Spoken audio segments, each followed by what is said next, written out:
Viewers, we are now into the second reading of the supply bill. At this point, the government whip has drawn up a speakers list for members wishing to speak on the supply bill as introduced. Would the first member in this list, Mr. Timothy Fang, come forward and deliver his statement? Thank you, Mr. Speaker. Honourable members of the House, this government has always been looking out for the needs of Singaporeans and will continue to do so with the introduction of this supply bill. In alignment with our vision towards a better Singapore, we aim to strengthen the middle class, which is the bedrock and the foundation of our Singapore society today. This supply bill provides a dynamic and inclusive economy for all Singaporeans and will ensure that our engines of growth will continue and effect growth for all Singaporeans. However, we must remain cognizant of our fundamentals, that as an open and global city with its roots in entrepot trade since 1819, we depend on international trade and a highly skilled workforce as the foundations of our economy. As Manpower Minister, there are numerous items that I have introduced in this supply bill geared towards the strengthening of this middle class. Skilled foreign worker levies will be increased to boost productivity and encourage businesses to devise innovative ways to encourage higher productivity. Training for retrenched professionals, managers, executives, and technicians will be funded at an extra cost of $20 million to ensure continuing adult education, even though they may be retrenched. This amount in care of the CET institutes that will be established from 2013. Qualifying salaries for various passes and foreign workers will be increased as well. All in all, this supply bill is targeted at all segments of Singaporeans, whether lower income workers, the middle class, professionals, and even retirees. I would also like to take this opportunity to remind the House that under this government, we have created over 120,000 jobs in 2011 and a 14-year low unemployment rate of 2.9% for citizens and permanent residents. There has also been an increase, a 2.9% increase in the median income real growth rate of Singaporeans, which we will continue to ensure will grow if we introduce this supply bill.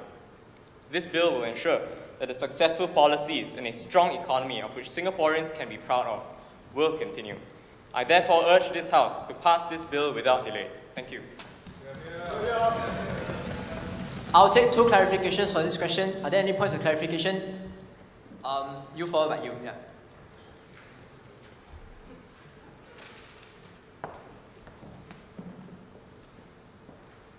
Mr. Speaker, sir, Chinese.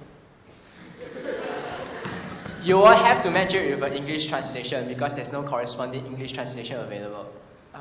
I see. 议长先生，跟在座的各位部长们，我非常庆幸，执政党提出了一个非常好的方案，来确保国民在这个期间内还是会享有工作，而且资金方面还会继续提升。可是我也有一些担忧，一来，刚才财政部长已经说了，它会让通货膨胀率继续增加，因为这么做我们才不需要裁员。但是如果是这样的话，那么他们的薪金增长到底会比通货膨胀来得快呢，还是会来得慢？如果是慢的话，那么他们的薪金能够真的称得上是增长吗？ Good afternoon, Mr. Speaker and fellow ministers. I'm pleased and heartened to note that the learned ministers for finance and manpower have strongly mentioned that there will be growth in jobs in this year for our budget. However, I'm concerned by what the Minister of Finance had said, that he will continue to let inflation rise such that this will not entail unemployment. If that's the case, my response would be that would inflation be faster than the rise in median income? Or would median income rise faster than inflation? If that is the case, then how can we really promise our citizens that there will be a real rise in their income? Thank you, sir. Minister of Manpower. Thank you, Mr. Speaker. I would like to respond to the Honourable Member's question. The 2.9% that I said earlier about the median income real growth rate is actually accounted for inflation. So what the Finance Minister said earlier about inflation will not affect this rate because it has already been accounted for. Thank you, Minister of Manpower. Mr. Marcus Kong.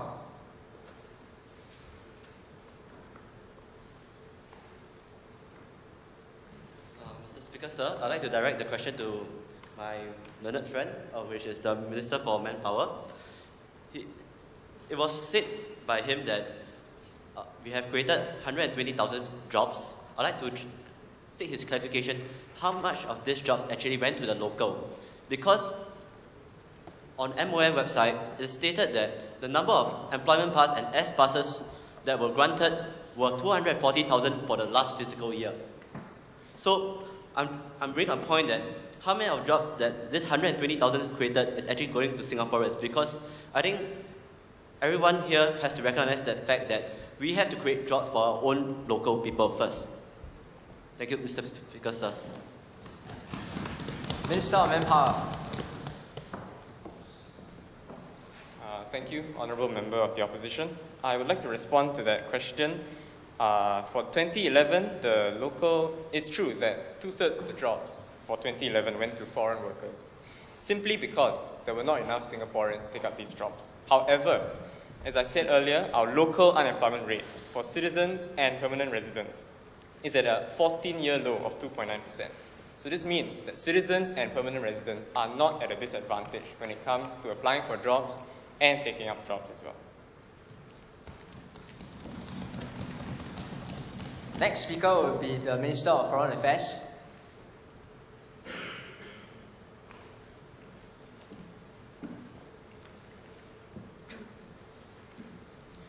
Mr. Speaker, sir, and honourable members.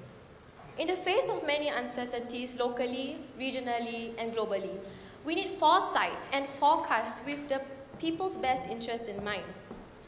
We need to be pragmatic, forward-looking, and sensitive to the context and situations our people are in. We do not aim to leave anyone in the backseat of society. Societal progress would ultimately lead to state progress.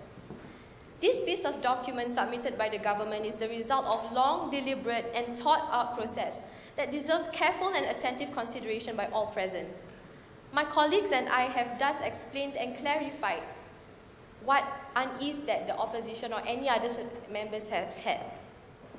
As Minister of Foreign Affairs, we have decided to focus on extending business cooperation and integration within the region and beyond, and to enhance efforts in research and development in the international arena, with Singapore playing a major role in this area. We believe that the supply bill is apt and plausible to suit the currency of today's needs, and that what we have put forth is representative of all.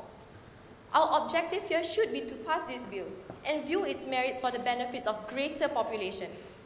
Our intention, I remind all, is to serve to the best of our abilities, and therefore we deeply believe in the strength of our bill and what it can bring in the financial year. I seek the utmost participation and consideration for all to look favourably upon the bill in its totality for its worth and value. As will be shown and as has been shown by my colleagues, our track record and prosperity brought forth cannot be denied and should strengthen agreement with the bill then. Thank you. Any points of clarification? Leader of the Opposition. Hey? I stand corrected. Shadow Minister of Finance.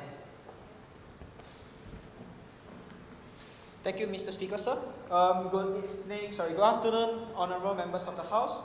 Thank you to the learned Minister of Foreign Affairs for giving that enlightening statement.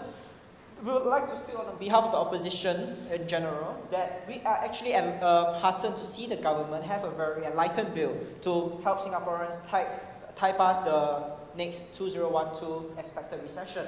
However, what we do agree that we want to do for the benefits of the Singaporeans by passing a good bill. However, what we disagree is what constitutes a good bill. And we agree on the destination, we do not agree on the route. And just now, for example, the Minister of Foreign Affairs have said that one of the measures that they'll be looking at is to build business links in the region for the benefit of businesses. Now, one question I have is, what constitutes those businesses that she said?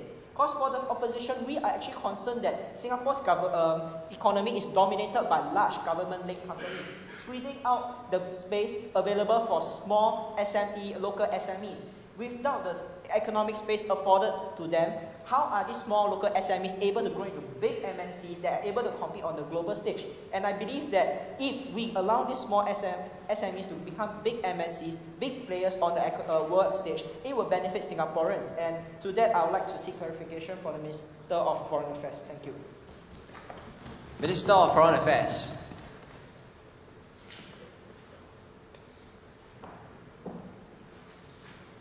Thank you, sir. Now, while you have brought up the fact that local SMEs might have some difficulty in becoming and prospering and fermenting itself to become bigger MNCs, I would also like to highlight the fact that we do have to focus on extending business cooperation and integration within the region and beyond. This also does not discount the fact that local SMEs might have to take time to go and develop themselves into MNCs. So it is not an overnight process. It has to be nurtured, it has to be protected, and also at the same time, we are using our agreements and also certain bills and strategic partnership agreements that is based through the Ministry of Foreign Affairs to ensure continued business cooperation and economic dealings within and around the region. Thank you. One last point of clarification. Shadow Minister of Defence. The Shadow Minister of Defence would like to congratulate the Foreign Minister for a very comprehensive manifesto with regards to what the MFA can do for businesses. However, he would like to raise two things. The first is that how the MFA can do more for businesses.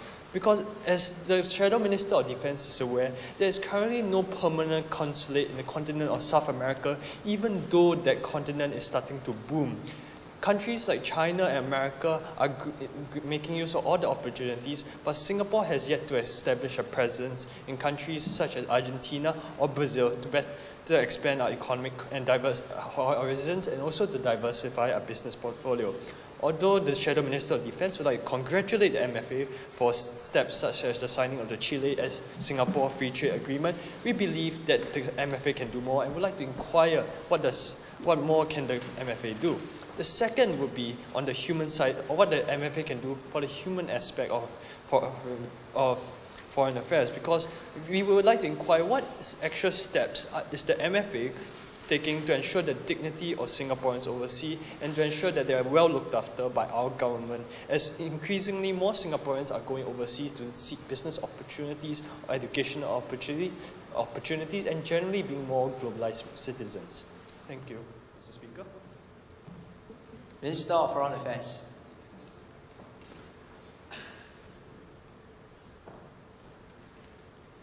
Thank you for your question. Firstly, to address the idea of having more business collaborations in South America. Okay, firstly, we do acknowledge the fact that South America is a growing region in the world, and we cannot deny the fact that areas such as Brazil and Chile are really focuses that we should focus on in South America. And at the same time, we also have to highlight the fact that while we are focusing more on certain more prosperous or more dynamic economies, we are also having a foresight to engage Brazil, Venezuela, and also Chile in our business dealings. Having said that, we have also extended our efforts to also include Africa and having signed certain agreements with the Middle East. This is all in recognition of the growing economies in these areas, and especially with our Singapore interests in mind, we do aim to expand our business dealings, economic integration, and also cooperation with them.